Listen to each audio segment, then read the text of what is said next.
Sigma mail பர்சனாலிட்டியாக நீங்களும் மாறணும்னு ஆசைப்படுறீங்களா? Sigma mail பர்சனாலிட்டியில் அப்படி என்னப்பா இருக்குது அப்படின்றத தெரிஞ்சுக்கணும்னு ஆசைப்படுறீங்களா? அப்போனா இது உங்களுக்கான வீடியோ தாங்க. வணக்கம், நான் உங்களோட Mathi. Welcome to Vinmathi channel. Thank you so much for all your support. நம்ம இன்னைக்கு வீடியோவில் சிக்மா மெயில் பர்சனாலிட்டி பற்றி கம்ப்ளீட்டாக பார்க்க போகிறோம். சரி, வாங்க வீடியோக்குள்ளே போகலாம். இந்த டைப் ஆஃப் பர்சனாலிட்டியை பற்றி நான் ஏற்கனவே போன வீடியோவில் கம்பேரிசனோட சொல்லியிருந்தேன். இந்த வீடியோவில் சிக்மா மெயில் பர்சனாலிட்டி எப்படி இருப்பாங்கன்றதை மட்டும் தாங்க பார்க்க போகிறோம். ஒரு பாட்டு ஒண்ணுங்க, அந்த பாட்டு எனக்குமே ரொம்ப பிடிக்கும். அந்த பாட்டை பாருங்க. என்ன வேணா நடக்கட்டும், நான் சந்தோஷமா இருப்பேன். உசுருக்கு வேற என்ன வேணும், உல்லாசமா இருப்பேன். என்ன வேணா நடக்கட்டும், நான் சந்தோஷமா இருப்பேன். உசுருக்கு வேற என்ன வேணும், உல்லாசமா இருப்பேன். எனக்கு ராஜாவானா, எனக்கு ராஜாவானா, எனக்கு ராஜாவானா வாழற, எதுவும் இல்லைனாலும் ஆளுற. என்ன வேணா நடக்கட்டும், நான் சந்தோஷமா இருப்பேன். உசுறு இருக்கு, வேற என்ன வேணும், நான் உல்லாசமா இருப்பேன். இதுதாங்க நம்ம சிக்மா டைப் பர்சனாலிட்டி. என்ன வேணா நடக்கட்டும், எனக்குன்னு ஒரு லைஃப், எனக்குன்னு ஒரு ரூல், நான் எதை பத்தியும் கேர் பண்ண மாட்டேன். ஒரு பாட்டு ஒண்ணு ஞாபகம் வருது. ராம ஆண்டாலும் ராவண ஆண்டாலும் எனக்கு ஒரு கவலை இல்லை. ஹோய், நான் தாண்டா என் மனசுக்கு ராஜா, வாங்குங்கடா வெள்ளியில் கூஜா. நீ கேட்டா கேட்டதை கொடுப்பேன், கேட்குற வரத்தை கேட்டுக்கடா. ராம ஆண்டாலும் சரி, ராவண ஆண்டாலும் சரி, அதை பத்தி எனக்கு கவலை இல்லை. நான் ஒரு இண்டிபெண்டன்ட் பர்சனாலிட்டி அப்படின்றதுல ரொம்ப கிளியரா இருப்பாங்க. ஸோ அந்த பாட்டும் ஞாபகம் வருதுங்க. ஸோ இந்த ரெண்டு பாட்டுமே இந்த சிக்மா டைப் பர்சனாலிட்டிக்கு பொருந்துங்க. அவங்க வந்து எப்பயுமே இந்த செகண்ட், இந்த நொடியை வந்து சந்தோஷமா வாழணும்னு நினைக்கிற ஒரு கேரக்டர். ஃப்யூச்சரை பற்றியும் ரொம்ப கவலைப்பட மாட்டாங்க. ஐயோ எனக்கு என்ன ஆக போதோ, எப்படி ஆக போதோன்னு யோசிக்க மாட்டாங்க. ஐயையோ இப்படி நடந்து போச்சேன்னு கவலைப்பட மாட்டாங்க. முடிஞ்சு போச்சு, அவ்வளோதான். இப்போ என்ன வேணுமோ அதை மட்டும் பார்ப்போம். இன்னைக்கு பொழுது நல்லா போகுதா, இந்த செகண்டுக்கு எனக்கு எல்லாம் கிடைக்குதா அப்படின்ற மாதிரி யோசிக்கிற ஒரு கேரக்டர். ஷார்ட்டாக சொல்லணும்னா எப்பயுமே ப்ரெசென்ட்டில், நிகழ்காலத்தில் வாழ்கிற ஒரு பர்சன் தான் சிக்மா பர்சனாலிட்டி. சில பேர்லாம் பார்த்தீங்க அப்படின்னா மாங்குன்னு வந்து பயங்கரமாக வேலை பார்த்து எல்லாரோட அட்ராக்ஷனையும் வந்து வாங்கணும்னு நினைப்பாங்க. ஏதாச்சும் ஒன்று பண்ணி நம்ம வந்து 4 பேர் முன்னாடி பேர் வாங்கிடணும், எல்லாரும் நம்மளை வந்து புகழணும் அப்படின்றதுக்காகவே நிறைய பேர் வேலை பார்க்குறவங்களாம் இருப்பாங்கங்க.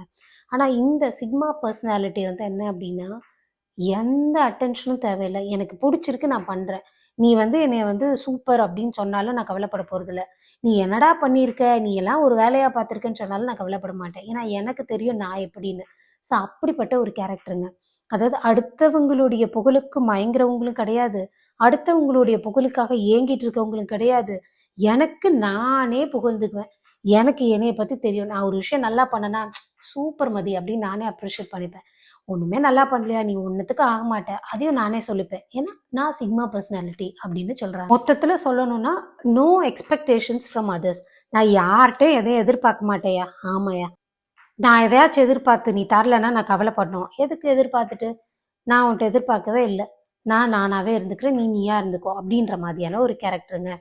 யாரை பார்த்தும் ஃபாலோ பண்ணுறது கிடையாது, யாரை பார்த்தும் காப்பி பண்ணுற கேரக்டர் இவங்க கிடையாது. இவங்களுக்குன்னு ஒரு யூனிக் ஸ்டைல் வச்சுப்பாங்க. நீ இந்த மாதிரி பண்ணுறியா, பண்ணிக்கோ. அது உனக்கு பிடிச்சிருக்கு, நீ பண்ணுற. எனக்கு என்ன பிடிக்குதோ, எனக்கு என்ன தோணுதோ அதை தான் நான் பண்ணுவேன். அது இன்னைக்கு பாப்புலர் ஆகலைனாலும் என்னைக்காவது ஒரு நாள் பாப்புலர் ஆகும், என்னைக்காவது ஒரு நாள் நான் சக்ஸஸ் ஆகிக்கிறேன். அதை பற்றிலாம் எனக்கு கவலை இல்லை. இப்போ நம்மளாம் என்ன பண்ணுவோம், ஏதாவது ஒரு விஷயம் ட்ரெண்டிங்கில் போயிட்டுருக்கு, இது வந்து ட்ரெண்டாக இருக்குது அப்படின்னா அதை நம்ம ஃபாலோ பண்ணி பார்ப்போம், அதை ட்ரை பண்ணி பார்ப்போம் அப்படின்னு யோசிப்போம்ல. ஆனால் சிக்மா கேரக்டர் எப்படி இருப்பாங்க அப்படின்னா, நான் யாரையும் ஃபாலோ பண்ண மாட்டேன், யாரையும் காப்பி பண்ண மாட்டேன். எனக்குன்னு ஒரு தனி கெத்து, எனக்குன்னு ஒரு மாஸ், எனக்குன்னு ஒரு ஸ்டைல் யூனிக்காக நான் வச்சுப்பேன் அப்படின்ற மாதிரியான ஒரு கேரக்டர். ஏன் ஆக்டர்ஸே நம்ம கம்பேர் பண்ணுவோமே, சில ஆக்டர்ஸ்லாம் பார்த்திங்கன்னா ரொம்ப எஃபோர்ட் போட்டு பயங்கரமாக வந்து ஹார்ட் ஒர்க் பண்ணி மக்கள் மத்தியில் வந்து பேர் எடுத்திருப்பாங்க. சில பேர்லாம் வந்து ரொம்ப கேஷுவலாக தூக்கி தட்டிட்டு போயிடுவாங்க. நான் பேர் எதுவும் மென்ஷன் பண்ணல, நீங்களே புரிஞ்சுப்பீங்க. ஸோ ஆக்டர்ஸ்குள்ளேயும் அப்படி தான். டே டு டே லைஃப்பில் வந்து நிறைய பேரை பார்க்குறோம். சில பேர் ரொம்ப எஃபோர்ட் போட்டு பெரிய இடத்துக்கு வராங்க, சில பேர் எஃபோர்ட்டே போடாமல் அப்படியே அசால்ட்டாக தட்டி தூக்கி அவங்களோட கான்ஃபிடென்ட் லெவல்னால பெரிய ஆளானவங்களாம் இருக்காங்க இல்லைங்களா? So sigma type of personality வந்து அந்த மாதிரி. மற்றவங்க கிட்டேருந்து வரக்கூடிய அங்கீகாரத்துக்காக ரொம்ப மாங்குன்னு உழைக்க மாட்டாங்க. அசால்ட்டாக தனக்கு வர்ற விஷயத்த நீட்டாக கிளியராக செம்மையாக பண்ணிட்டு போயிடுவாங்க. அதுக்கான அப்ரிசியேஷன் தானாக ஆட்டோமேட்டிக்காக வரும், அவங்க போய் கேட்கணுன்ற அவசியமே இல்லை. நம்ம சிக்மா பர்சனாலிட்டிக்கு வந்து ரொம்ப க்ளோஸ் ஃப்ரெண்ட்ஸ்லாம் இருக்க மாட்டாங்க. எல்லார்ட்டையும் பேசுவாங்க, எல்லார்ட்டையும் ஒரு ஹாய் பாய் அப்படி தான் போவாங்க. இது ஏன் சொல்கிறேன் அப்படின்னா, இவங்க யார்கிட்டயுமே எதையுமே ரொம்ப எதிர்பார்க்க மாட்டாங்க. இப்போ ஒருத்தவங்க கிட்ட ரொம்ப க்ளோஸ் ஃப்ரெண்ட் ஆயிட்டாங்கன்னா, இவங்க கிட்ட இருந்து நிறைய எக்ஸ்பெக்டேஷன் இருக்கும். நமக்கும் சில விஷயங்கள் ஃப்ரெண்டு கிட்ட இருந்து தேவைப்படும். எதுக்கு வம்பு? எல்லார்ட்டையும் பேசுவோம், எல்லார்ட்டையும் ஒரு ஹாய் பாயோடு இருந்துக்கும். அதாவது எமோஷ்னலாக வீக் ஆக மாட்டாங்க. இதுதான் நான் இங்கே சொல்ல வர போகிற பாயிண்ட்டு.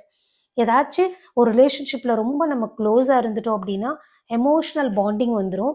ஸோ அதனால் வந்து டிஸ்ட்ராக்ட் ஆகிடும், டிஸ்டர்ப் ஆகிடும்ன்றதுக்காக தாமரை இலை மேல் தண்ணீர் மாதிரி ஒட்டி ஒட்டாமல் இருப்பாங்கன்னு வச்சுக்கோங்களேன். அப்புறம் நம்ம சிக்மா பர்சனாலிட்டிக்கு தனக்கு என்ன வேணுன்றது தெரியுங்க. சில பேர்லாம் வந்து இருப்பாங்க என்ன அப்படின்னா, தனக்கு என்ன வேணுன்றதே தெரியாது. ஏதாச்சும் ஒன்று வேணும்னா ஒரு ஹோட்டலுக்கு போவாங்க. ஹோட்டலுக்கு போய் சாப்பாடு ஆர்டர் பண்ணால் நீயே சொல்லுறேன், நீயே சொல்லு, நீ எதனால நான் சாப்பிட்டுக்கிறேம்பாங்க.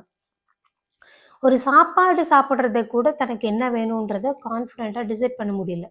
அப்போ இந்த மாதிரி பர்சன்ஸும் நம்ம பார்க்க தான் செய்கிறோம். பட் சிக்மா பர்சனாலிட்டி எப்படின்னா, எனக்கு இதான் வேணும், என்னோட கேரியர் இதை நோக்கி தான் போகுது, நான் இப்படி தான் இருப்பேன், நான் இது தான் பண்ணுவேன் அப்படின்றதுல ஒரு கிளாரிட்டி இருக்கும். They have very good clarity about what they want. எனக்கு என்ன வேணுன்றது எனக்கு தெரியும்ப்பா அப்படின்ற மாதிரி இருப்பாங்க. அப்புறம் இவங்களுக்கு என்ன பிடிக்கும் இந்த சிக்மா பர்சனாலிட்டிக்கு அப்படின்னு பார்த்தீங்கன்னா, ஒரு தனிக்காட்டு ராஜாவாக இருக்கணும். அதாவது தனிமையில் இனிமை காண்பாங்கல்ல, அது வந்து நம்ம சிக்மா பர்சனாலிட்டி தான். ஸோ எப்பயுமே தனியாக இருக்கணும், நம்மளை யாரும் டிஸ்டர்ப் பண்ணக்கூடாது. ஸோ தனியாக இருக்கும்போது நிறையா க்ரியேட்டிவாக நிறைய விஷயங்கள் யோசிப்பாங்க. அவங்களுடைய எனர்ஜி லெவல் கூடும். அவங்களுடைய செல்ஃப் இம்ப்ரூவ்மெண்ட்டுக்கு அந்த டைமை யூஸ் பண்ணிப்பாங்க. ஸோ நிறைய டீப்பாக திங்க் பண்ணுவாங்க, நிறைய விஷயத்தை அனலைஸ் பண்ணுவாங்க.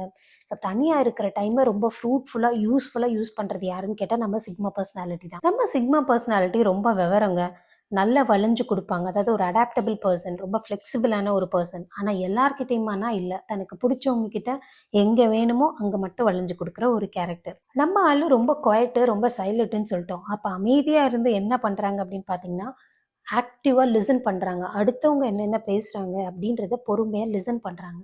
ஸோ பொதுவாகவே டாக்கட்டிவாக படப்படன்னு பொறிஞ்சு தள்ளுறவங்க யாரை சொல்கிறதையுமே காது கொடுத்து வாங்கவே மாட்டாங்க. அதனால மற்றவங்களோட பாயிண்ட் ஆஃப் வியூ என்ன அப்படின்றது தெரிஞ்சுக்கிறதுக்கு வாய்ப்பே இல்லாமல் போயிடும்.